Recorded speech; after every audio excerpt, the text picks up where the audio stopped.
The desperate signal. The crystalline cities of Cathera Prime gleamed like scattered diamonds across the planet's surface, their bioluminescent architecture pulsing gently in harmony with the twin suns overhead. For 3 millennia, the Catheran civilization had flourished in perfect balance with their world, their tall, graceful forms moving through organic structures that grew rather than being built. Their large, opalescent eyes had never witnessed war. Their delicate hands had never forged weapons of destruction. Today, that innocence would die. High Counselor Thessera stood in the planetary command center, her usually serene features twisted with anguish as she watched the tactical display. Dark shapes moved through the outer system like a plague of locusts. The Vorthan hegemony had found them at last. "How many vessels?"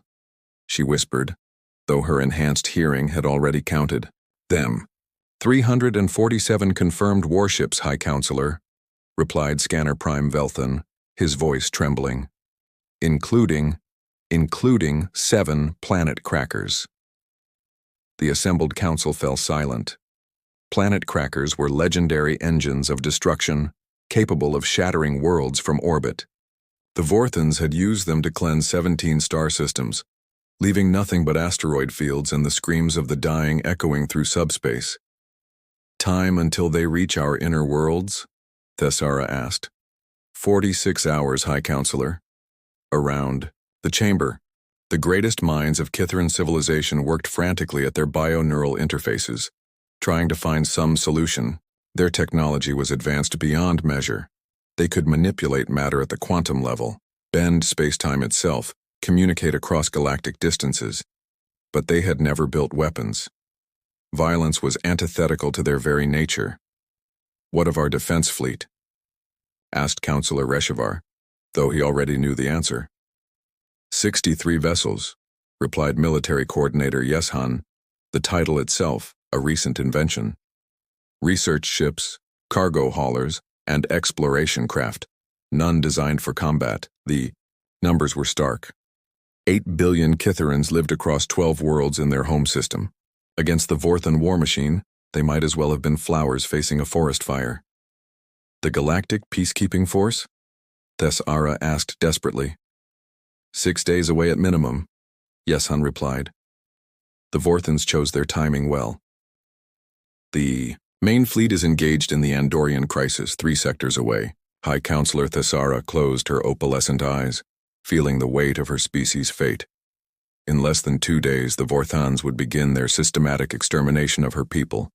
Children would burn in orbital bombardments. Artists and philosophers would be vaporized in the planet cracker's terrible light. An entire civilization would become nothing more than cooling debris. "There is one option," said Archive Keeper Nothavan quietly. "The ancient protocol." Every head in the chamber turned toward the elderly Catharan. Nothavan was the keeper of their most sacred and forgotten knowledge, guardian of technology so old they predated galactic civilization itself. "The emergency broadcast system," Thessera breathed. "That hasn't been used in 2,000 years. "It was designed for exactly this scenario," Nothavan replied, moving to an ancient bio-neural interface that pulsed with prehistoric light. "When our ancestors first reached for the stars, they built this system to call for aid from anyone within 50 light-years. The translation matrix is primitive, but it should work.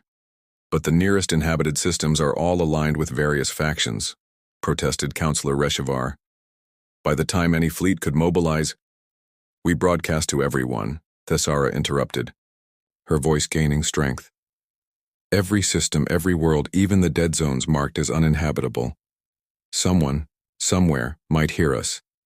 Nothavan's ancient fingers danced across the bio-neural interface, awakening technology that had slumbered for millennia. "Message ready, High Counselor, but the targeting system, it's degraded. I cannot guarantee accuracy." "Send it everywhere," Thessera commanded, "to every star within range, including the forbidden zones. Even if the probability of intelligent life is 0, we must try." The Archive Keeper began the transmission, his voice carrying across quantum frequencies that would pierce space itself. To any who receive this message, we are the Kithaeron people of the Celeste system. We are a peaceful civilization of 8 billion souls. We have children, families, dreams of tomorrow. The Vorthon hegemony approaches with 300 warships to destroy us all. We have no weapons, no way to defend ourselves. Our children cry in fear and our elders prepare for death.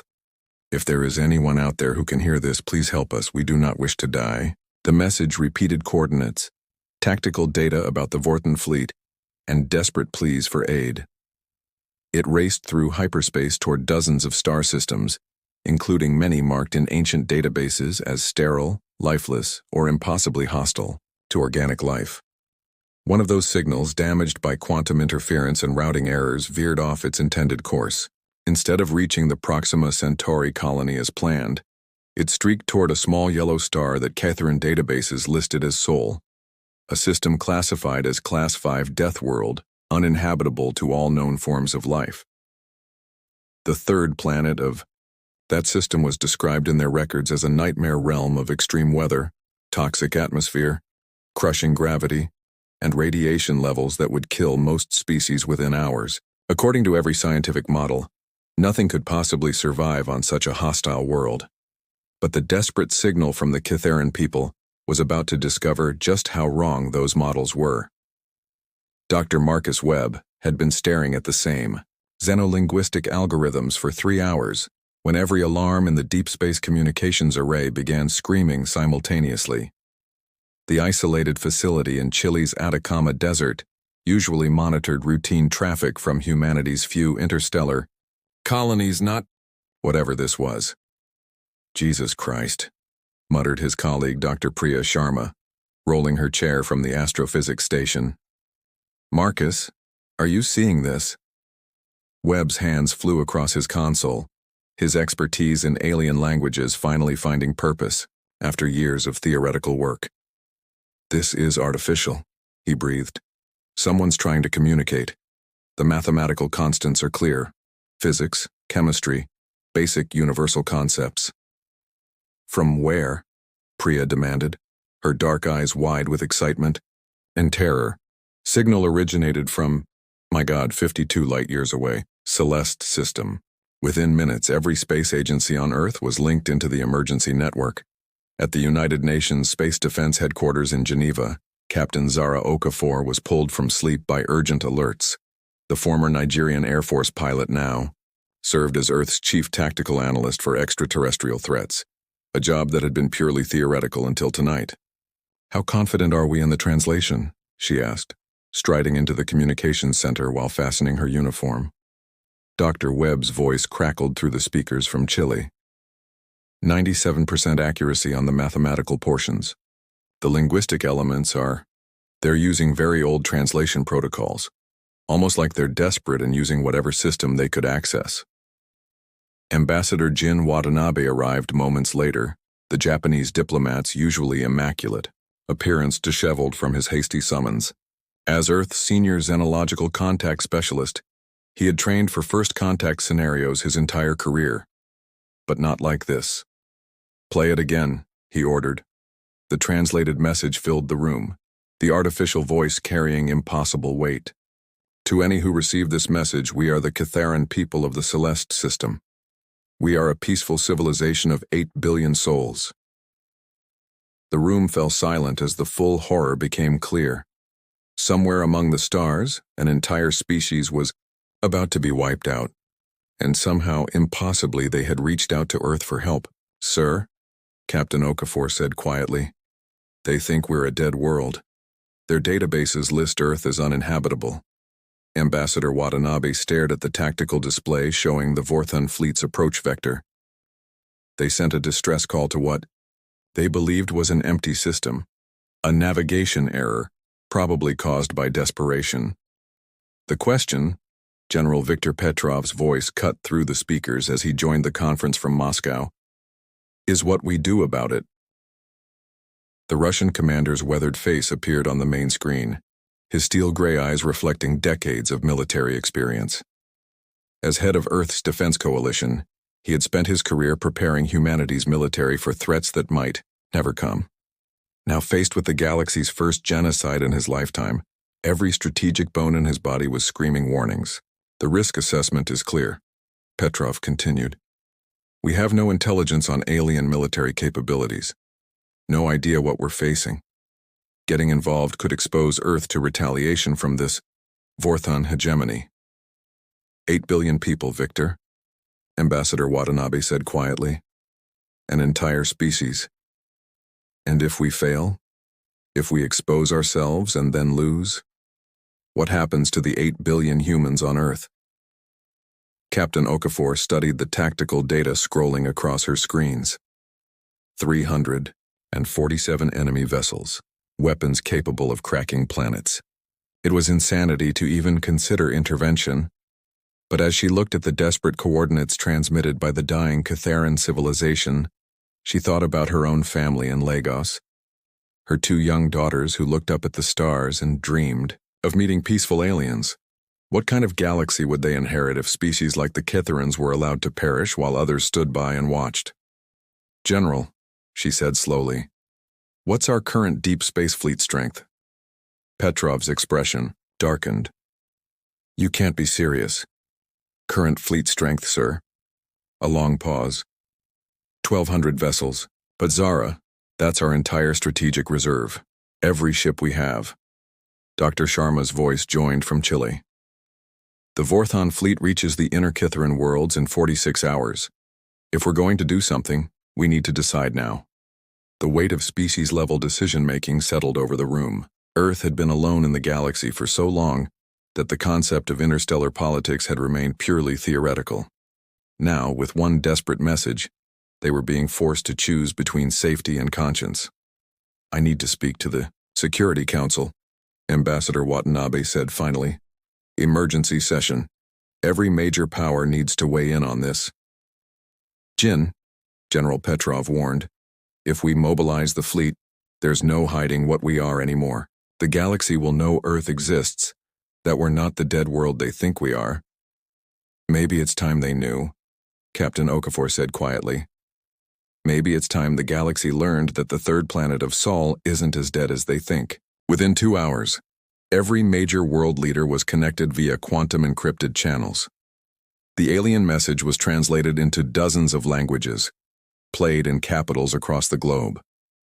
The response was immediate, and despite everything, unanimous.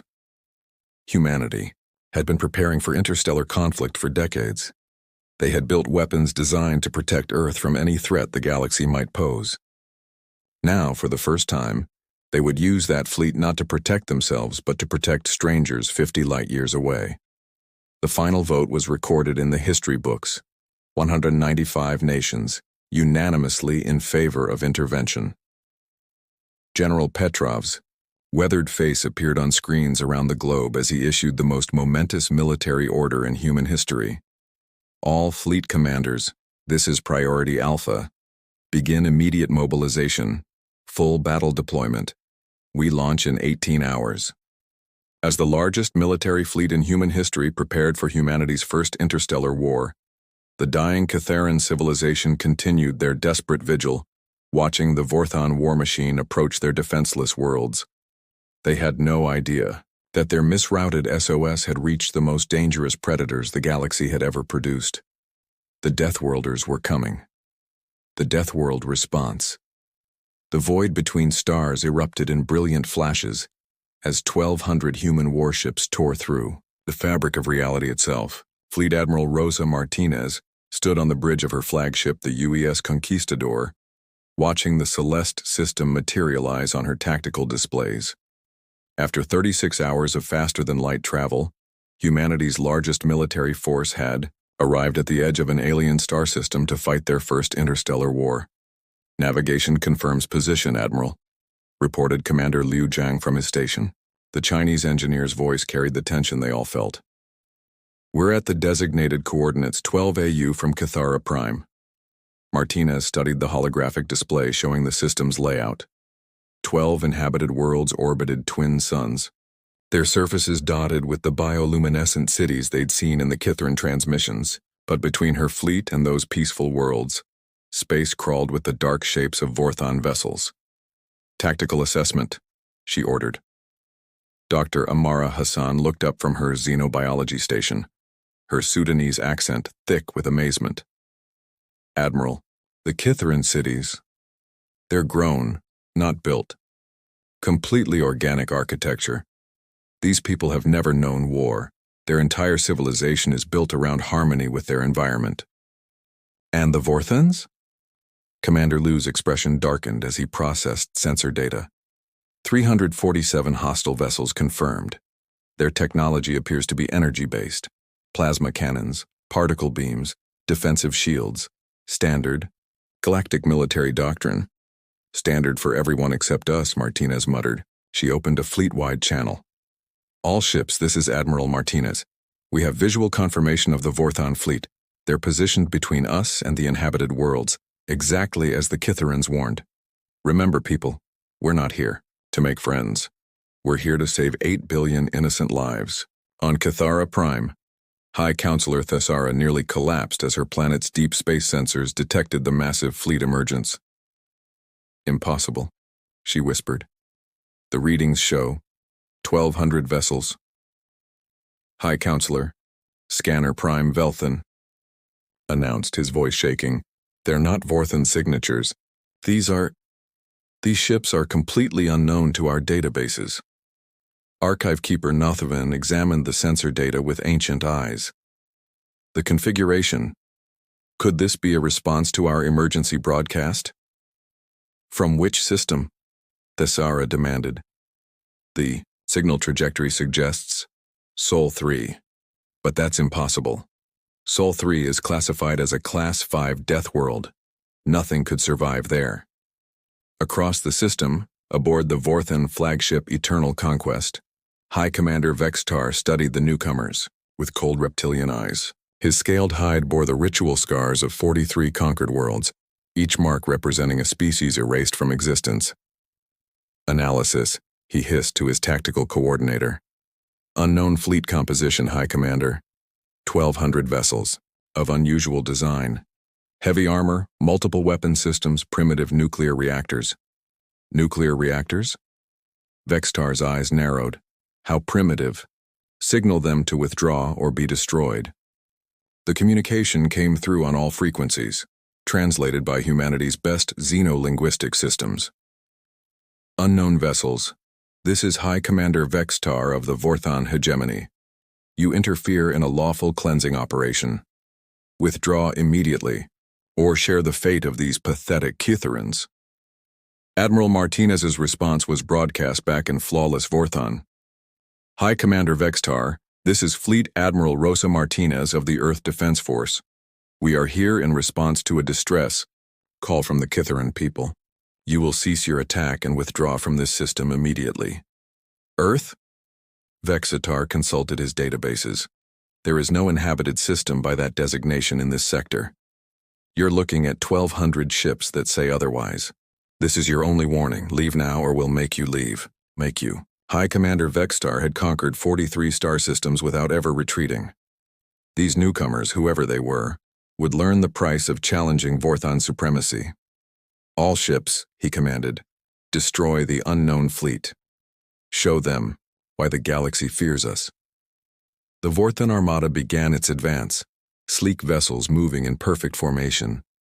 Their tactics were elegant, refined by centuries of galactic warfare, measured approaches, coordinated shield walls, precision targeting, to disable rather than destroy valuable ships they might capture. Admiral Martinez watched the enemy fleet advance with the eyes of a predator. Born in the slums of Mexico City, she had clawed her way through military academies on pure determination and strategic brilliance. She understood warfare not as an art, but as applied brutality. All ships, she broadcast, weapons free. Show these bastards what a death world produces. The human fleet's response was immediate and overwhelming. 1,200 warships opened fire simultaneously with weapons forged in the crucible of Earth's violent history. The destroyer Tempest launched a salvo of relativistic kinetic penetrators. Tungsten rods accelerated to 15% of light speed. The cruiser Thunderbolt fired a full spread of nuclear-tipped missiles, each warhead capable of vaporizing a city block. The Dreadnought Titan powered up its main particle cannon array, weapons that could crack moons. Captain Dmitry Volkov led the first fighter wave from the carrier Moscow, his Russian accent cutting through the calm chatter. All wings target the heavy cruisers. Hit and run, just like hunting wolves in Siberia. The human fighter craft swarmed toward the Vorthan fleet like angry wasps. Unlike the large, elegant fighters used by most galactic civilizations, human interceptors were compact killing machines designed for one purpose: destroying enemy ships as efficiently as possible. The first Vorthan destroyer simply ceased to exist as kinetic penetrators, moving at relativistic speeds, punched through its shields and hull. The elegant alien vessel was there one moment, expanding, debris the next. What kind of weapons are those? Vextar demanded as more of his ships died. Nuclear fusion warheads, High Commander, his tactical coordinator reported in shock.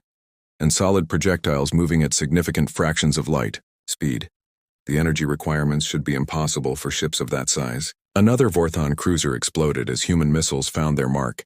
Nuclear fire tearing through armor designed to resist energy weapons. The Vorthans had never encountered anyone insane enough to use fusion weapons in space combat. Dr. Hassan watched the battle from her xenobiology station, analyzing Vorthan combat patterns with scientific fascination. Admiral, their tactics are designed around honor and capture. They're trying to disable our ships, not destroy them. Typical galactic warfare, Martinez replied grimly. Civilized species fight to conquer, not to exterminate.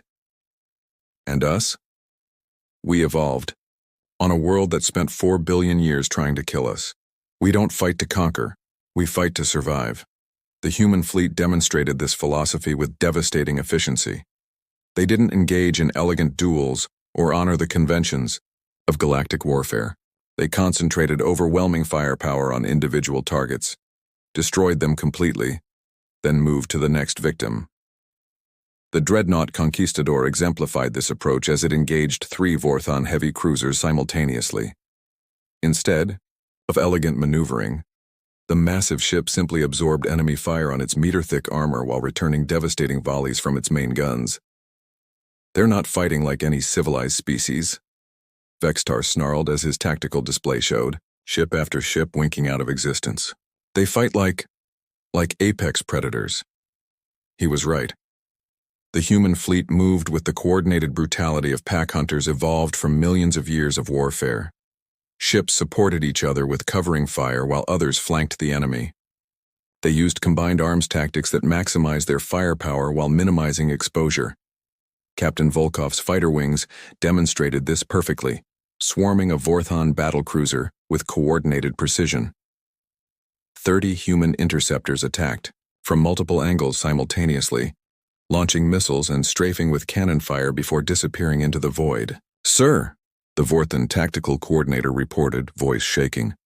"We've lost 130 ships in the first hour. Their casualties, 17 vessels." Vextar stared at the tactical display in disbelief. His elegant fleet was being systematically butchered by these unknown warriors who fought like the galaxy was trying to kill them. On Kythera Prime, the Kytheran leadership watched the battle through their sensors in stunned silence. "They're using nuclear weapons in space," whispered Dr. Yesun. "That level of radiation, how do they survive it? And kinetic weapons at those velocities," added Scanner Prime Velthan. "The energy requirements should make their ships too heavy to maneuver." High Counselor Thesara studied the tactical readouts as human ships maneuvered with deadly grace. "Look at their formation patterns. They're not fighting like any species we know. They coordinate like a pack of hunting predators." She was witnessing something unprecedented in galactic history, a species that had evolved warfare as a survival trait. Where other civilizations developed agriculture, art, and philosophy, humans had spent millions of years perfecting the art of killing. The battle's turning point came when the human dreadnought Leviathan targeted one of the Vorthan planet crackers. The massive weapon platform had never faced an enemy willing to engage it directly. Most species surrendered rather than risk their worlds. But humans had evolved on a world that regularly tried to kill them with asteroid impacts, supervolcanic, Eruptions and ice ages. They didn't fear planetary destruction. They had survived it for millions of years. The Leviathan opened fire with its full arsenal.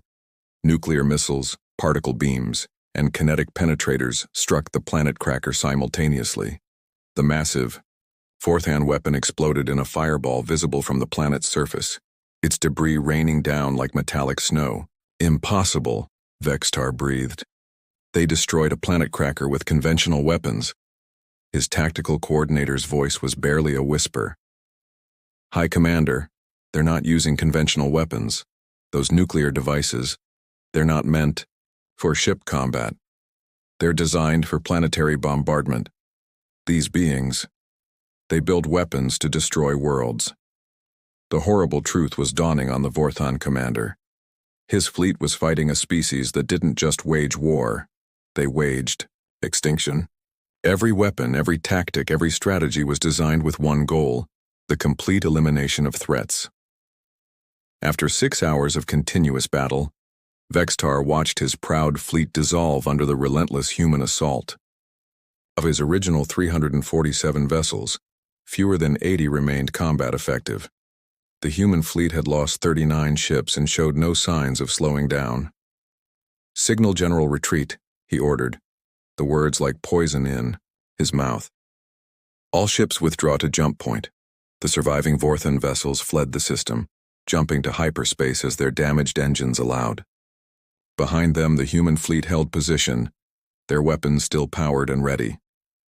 On Kythera Prime, 8 billion beings looked up at their star-filled sky with wonder and terror. The mysterious fleet from the Deathworld had kept their promise. But at what cost? What kind of species possessed such devastating military power? High Counselor Thessara received the first communication from the human fleet an hour after the Vorthons fled. "This is Admiral Martinez of the Earth Defense Force. The immediate threat has been neutralized. We're transmitting medical and reconstruction aid protocols. Your people are safe." The words were simple, but they carried implications that would reshape galactic civilization. Somewhere in the outer reaches of known space, on a world classified as uninhabitable, lived the most dangerous species the galaxy had ever produced. As news of the battle spread through quantum communications networks, every major civilization began reassessing their star charts. The Dead System Sol harbored not only intelligent life, but apex predators who had just announced their presence by saving an entire species from extinction. The galaxy would never be the same. The Deathworlders had awakened, and their first act was not conquest or expansion, it was rescue. In the years that followed, the name Earth would become synonymous with impossible military victory and unexpected mercy. But that night, as Admiral Martinez stood on her bridge watching the peaceful lights of Kytheran cities, she simply smiled. "Mission accomplished," she said quietly. "Let's go home." The fleet, that had traveled 50 light years to save strangers, began their journey back to Earth, leaving behind a galaxy that was just beginning to understand what it meant to have Deathworlders as neighbors. History would record this as humanity's first interstellar war. But for the species they saved, it was simply the day the impossible became reality. The day a Deathworld reached across the void to protect the innocent.